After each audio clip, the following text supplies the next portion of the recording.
welcome to one of Europe's greatest stately homes, the Domaine of Chantilly. Just an hour outside of Paris, this is France's largest privately owned estate. It includes a park, a Renaissance chateau, a racecourse, and the largest collection of classical art outside the Louvre in the country. But its future is in danger, and it's asking you, the public, for help. This 18th century dome echoes not with the noise of hundreds of people come to ogle at the horses, but with a solitary clack of hooves. At the Chantilly Chateau stables, the largest in Europe, a team of 8 equestrians have 30 horses to look after. They're to be kept healthy, nourished and disciplined, even with no one else there to see them. Their meals alone cost €10,000 a month. There are no more shows or visitors, but we haven't been furloughed, and our horses still need to be let out each day. It's all cost and no income.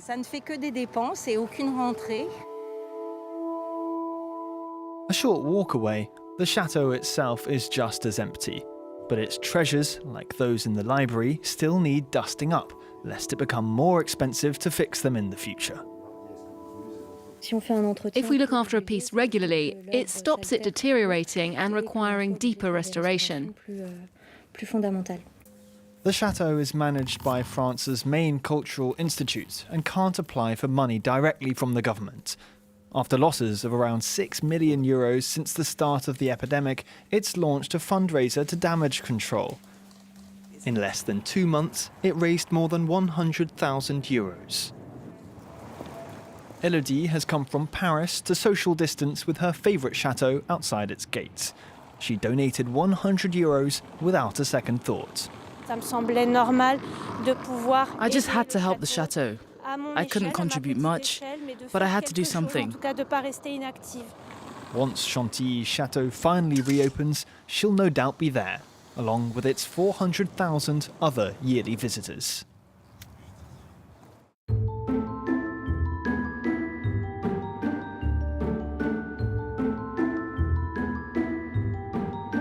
So do you have a favourite one in this room?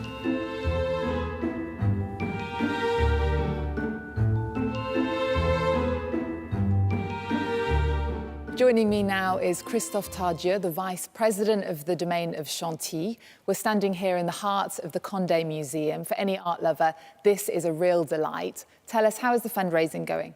We raised from the public around €100,000, and for us it's really fantastic because a lot of people gave us a very small amount of money, but it has no importance because for us, the most important thing is that they wanted to support Chantilly, they wanted to support old castles and old museums in France. And so that's why for us it's very important to have their support, even if unfortunately our losses are really much higher. Our losses in 2020 are between €5 and €6 million.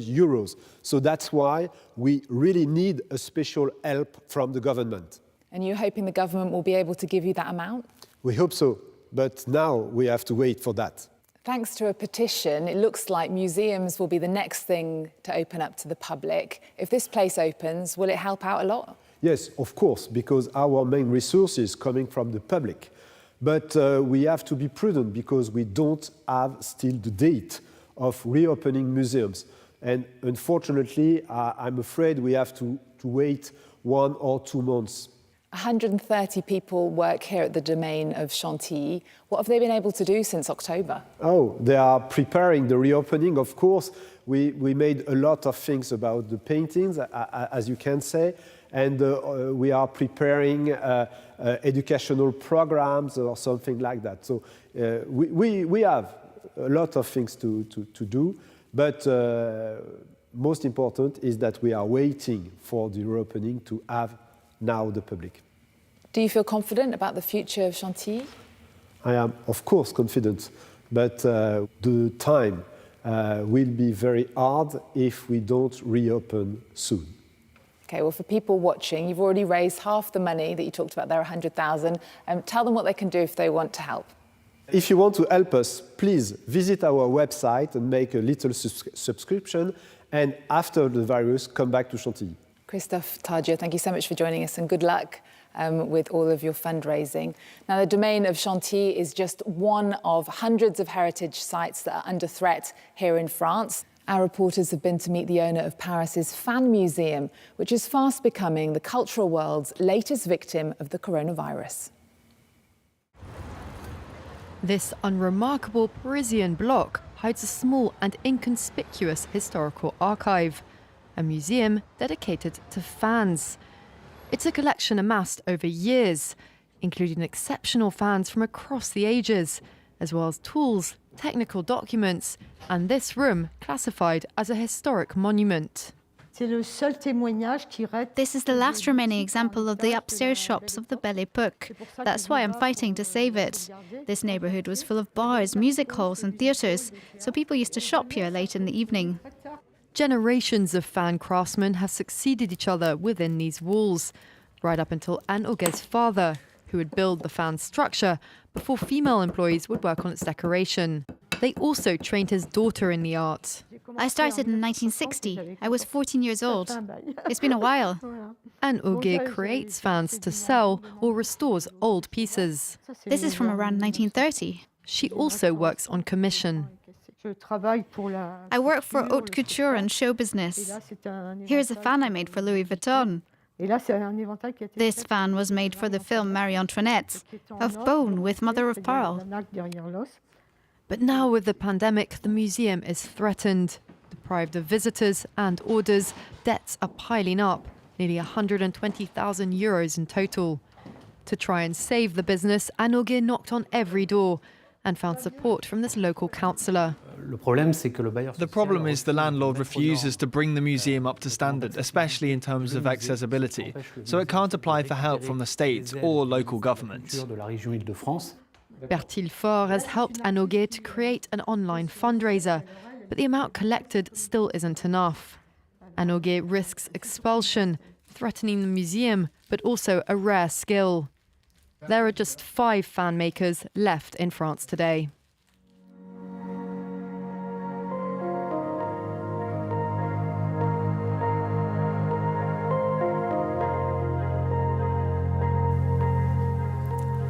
Museums across France, like this one, the Condé Museum in Chantilly, have been closed on and off for the past 12 months. For example, Paris's Louvre lost around 90 million euros in 2020. But the world's most visited museum is using this time to do some valuable restoration work. For several months now, not a single visitor has walked through its doors. From the outside, the world's biggest museum looks deserted. But hidden inside, there's a flurry of activity. This is the glass room, which was once intended to house Louis XIV's cabinets. Some 120 craftsmen are putting the finishing touches to restorations of major works. The museum's closure allows them to spread out and make use of the space without disturbing visitors. Here where I'm walking is where the visitors' lane was, which we were able to remove much earlier due to the first lockdown. And so this allowed us to anticipate and to work more efficiently in this space, which has been completely freed up.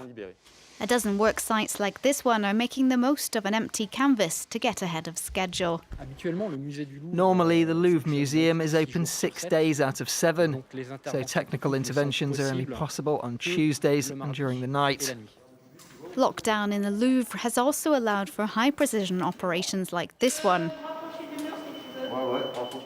Today, masons from the sculpture department are tasked with moving this work, originally from the Cluny Abbey, a delicate operation involving 80 kilos of stone and 900 years of history. Actually, could we just move it over a bit that way? Curators are looking ahead to another socially distanced reopening, likely without foreign tourists. We're expecting the public to make the most of it, to take their time to look at the paintings and feel at home in the museum. In the meantime, the Mona Lisa patiently awaits the jostling crowd's return to her room. That brings us to the end of our special programme about France's heritage sites in times of COVID. Please support these historic places in any way you can. Thanks for watching. See you next time.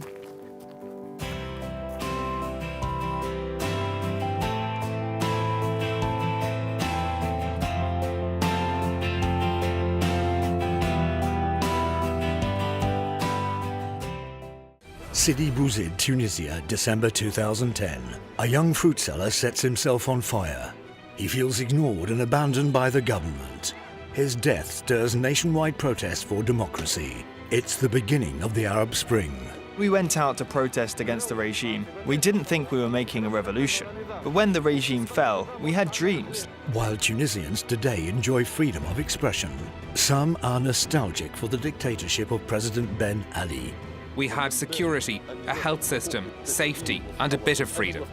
Our reporters are in Sidi Bouzid, in a Tunisia caught between two stools.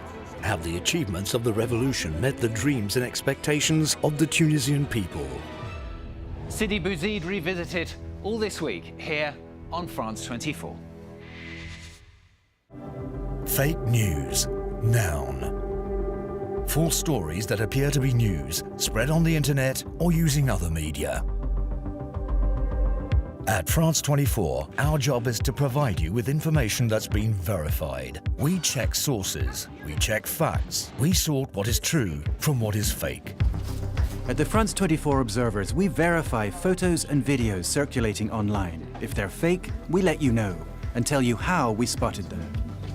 In Fact or Fake, we dig into viral stories around Europe to shake out the truth from the trash. Every day, the Info Migrants team scours social networks to fight fake news about the reality of migration. France 24, news based on facts. Liberté, égalité, actualité.